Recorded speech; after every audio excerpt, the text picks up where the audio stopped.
Amelia, welcome back to my channel.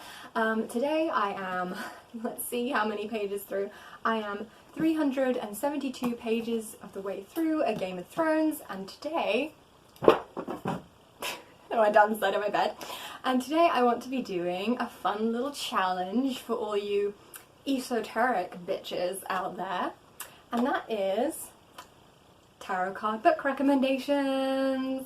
Yay! I talked about it in my last video, I believe. I don't actually remember. But I actually have been wanting to merge these two aspects of my personality together for quite a while.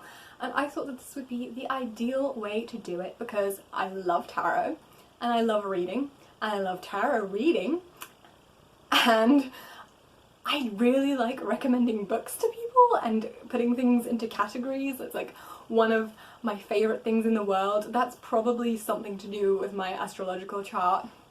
Who knows? Anyway, without much further ado, allow me to introduce you to my deck. This is Ariadne. Yes, I name my decks. I am that person. This is Ariadne. She is a Mystic Mondays tarot deck by Grace Duong. I hope I'm pronouncing that correct. She is absolutely gorgeous. So let's find, I have some favourite cards. I love that card. I really love that card. I love this card. This is probably my favourite card in the deck, and that is the Princess of Cups. I'm a very cup suit kind of person, so the Princess of Cups is unsurprisingly like my favourite. Look at the Hierophant. Oh my gosh. So yes, this is Ariadne. She is a gorgeous deck. She is my primary deck. She is the deck that I use most often. I actually have two decks, but the other deck I've pretty much neglected. I'm probably going to give it away. Hey, giveaway, if you want a tarot deck, let me know. But yeah, so Ariadne.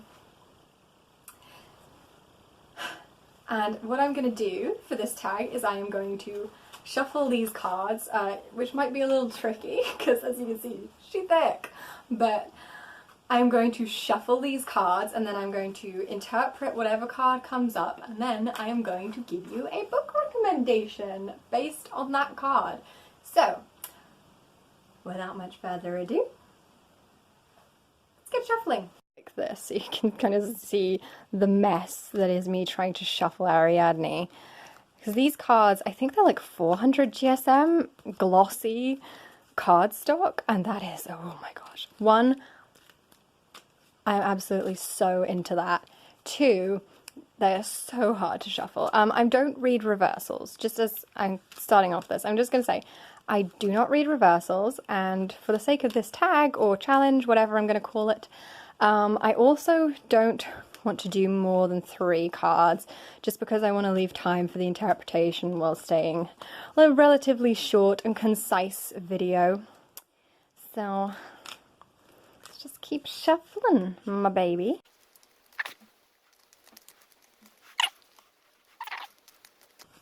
Let's do this card. Okay, so what's our first card? The Six of Cups. Okay. So the Six of Cups is fed into by the cup suit, which is representative of water, which is your intuition, your emotions, your connections with other people, that kind of thing. And it's also representative of the number 6. Obviously, numerologically, the number 6 relates to, in the series of tarot cards going up from Ace to 10, the number 6 represents a sort of, how do I describe it? It's like after the conflict of the number 5, the number 6 is how you connect with the world, with the people around you. So this one is, specifically, the Six of Cups, represents a looking back, a nostalgia to times gone by, a kind of feeling of familiarity, a sense of like nostalgia, yeah. So I'm actually going to recommend, I think, a childhood book for this. One which reminds me a lot of my past as a little girl, learning how to read, getting into all that. So I think for this one, or maybe a book that reminds me of my childhood. Okay, let's take a look. So I actually came up with 2 books. I think I'm going to explain both of them. So the first one is Aristotle and Dante Discover The Secrets of the Universe. And now the reason why I picked this one is not because it's a childhood book or anything like that. It is because it has this sense of nostalgia running through the entire thing. It's set in the 80s, it's set during a time of, like, it's set in the past, and it's set where sexuality wasn't really as accepted, but everyone in this book, like this, hopefully this is not really a spoiler, but everyone in this book is really accepting and loving, and there's this sense of this is a memory that you're going to look back on, that these characters are going to look back on. So Aristotle and Dante is the story of two boys who become friends over the summer, and then one of them moves away and they communicate with each other via letters. And in the meantime, uncovering their family's dark secrets and things like that. And it is probably one of my all-time favourite books. It just made me cry like a baby when I read it. And yes, so definitely recommend to you Aristotle and Dante, Discover the Secrets of the Universe by Benjamin Elias Lyons. Now the next book I wanted to recommend was an actual childhood book, and this is The Search for Wandler by Tony Ditalizzi. I really hope I'm pronouncing that right. And this book, I loved it. I read it when I was 12-ish, and it was just amazing. And there is also a sense of nostalgia in this one, because the thing that she finds, Wandler, is actually an excerpt from, I think, a cover of The Wonderful Wizard of Oz as a book. And it is very, like, you get this sense of this is like what she's like, this is a thing that she's connecting to that is a connection to the past, to the people that came before her, even though she lives in a modern sci-fi world. And this is really such a good book. I absolutely 100% recommend it, even if you are not, I think it's middle grade, which in the UK is referred to as preteen. But I think that this is 100%, like, I recommend this absolutely, regardless of what age you are. It's so beautiful, and it's got the most beautiful illustrations you have ever seen, and just, oh, it's wonderful, it's amazing. Please read The Search for Wandler. For our next book now, I'm probably not going to shuffle it up as much as the first time. Oh, shit. Need to put those back in the right place. I'm probably not going to shuffle it up as much as the first time, just because it's already been pretty shuffled. See, this is the problem with these cards. Oh my god. Ah! Should I just pick the card that fell? Okay, let's pick the card that fell. Oh my gosh. This is why I don't give readings, because it would be a mess. So the card that we have got is the Seven of Cups. Oh, this is another cup suit. I've been getting a lot of the cup suit recently. So the Seven of Cups is personally one of the cards that I find easiest to remember. I just realised the last one was the Six of Cups, the next one is the Seven of Cups. This wasn't planned, you saw me shuffling. Anyway, the Seven of Cups essentially, again, cup suit, water, intuition, etc. And sevens are about the way that you interact with yourself after the conflict of the five, the way that you go in deeper, like this deeper understanding internally, if I'm remembering correctly, and I really hope I am, because otherwise I'm a bad tarot reader. But anyway, the Seven of Cups essentially represents the choices that you make, whether you choose right, whether you choose wrong.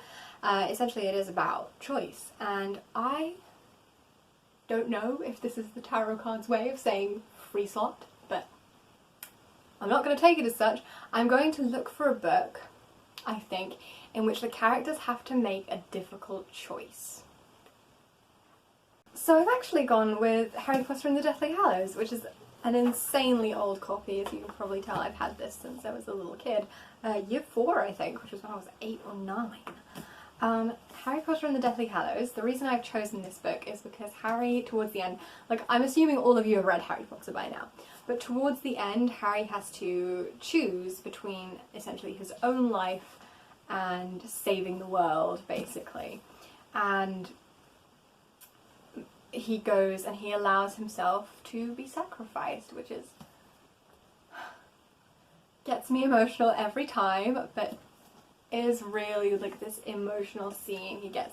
He summons his family back from the dead to speak to them, and it's just, intensely moving, I think, to this day. I still think that that was one of like the formative scenes that I read as a child. So yeah, a book with an important choice, Harry Potter and the Deathly Hallows.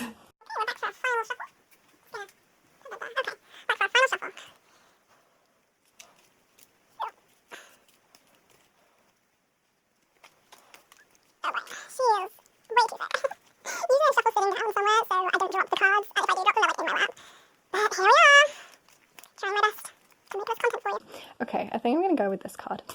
The Two of Pentacles. Ooh, okay. I was kind of hoping for some major arcana, but this'll do. So the Pentacles suit, as we can see here in the Two of Pentacles, represents the daily, the day-to-day, the mundane, the material realm. And it's an earth-based suit of cards, which is why obviously it represents the earthly. Yeah, it's pretty obvious. The Pentacles suit is one which I am not super familiar with, just because I don't want to be like, I'm extremely esoteric, but like, I am a bit esoteric. So this card, the two numerologically is about duality, it's about balance, it's about, again, decisions, and the Two of Pentacles is about balance and prioritization of daily affairs. So the balance between, essentially, like maybe you would see the work-life balance, or the balance between your hobbies and your career and things like that, the duality of, are you doing something you love for a job? So obviously it's not all monetary, but the Pentacle suit has traditionally been associated with monetary issues, so I don't know. I might not go monetary with this interpretation just because I don't read a lot about money. That would be kind of boring in my opinion. So I'm going to look at characters that need to prioritize and need to reevaluate their work-life balance. I'm going to see if I can find a book with that theme. The book is on lend to someone else at the moment, so I just have the dust jacket. But I want to recommend It Devours by Joseph Fink and Jeffrey Craner. Now, I'm going to put this back because it's going to be flapping around all the time that I'm speaking. It Devours, the main character, Nilanjana, she is a scientist, she does spooky science, and her love interest is a religious leader. And both of them are far too into their career. Neither of them are really properly balancing their work lives and their life lives. Nilanjana barely ever takes time off for herself. Her love interest, whose name I've forgotten, also doesn't really do anything outside of like what he's meant to do as kind of a missionary. And they kind of awaken in each other this lust for life. By just being around each other, they kind of strike this balance between the two, which is why I think that they really epitomise the Two of Pentacles. So I'm definitely going to recommend It Devours as my Two of Pentacles book. That is it. Thank you all for watching. I think I'm going to be doing a part 2 to this as soon as I've read a couple more books. But yeah, I think that is it for this week's video. Thank you all for watching. I will see you all next time, and let me know what you think of tarot card book recommendations down below. And if you would like to see some more esoteric kind of book esoteric content, I can do stuff with my pendulum, I can do stuff with like all my freaky witch things. I could also do some bibliomancy, that would be fun. Okay, I'm having ideas right as I'm standing here, just like spilling them out into the world. But yes, that is it for this week's video. I will see you all next time. Bye!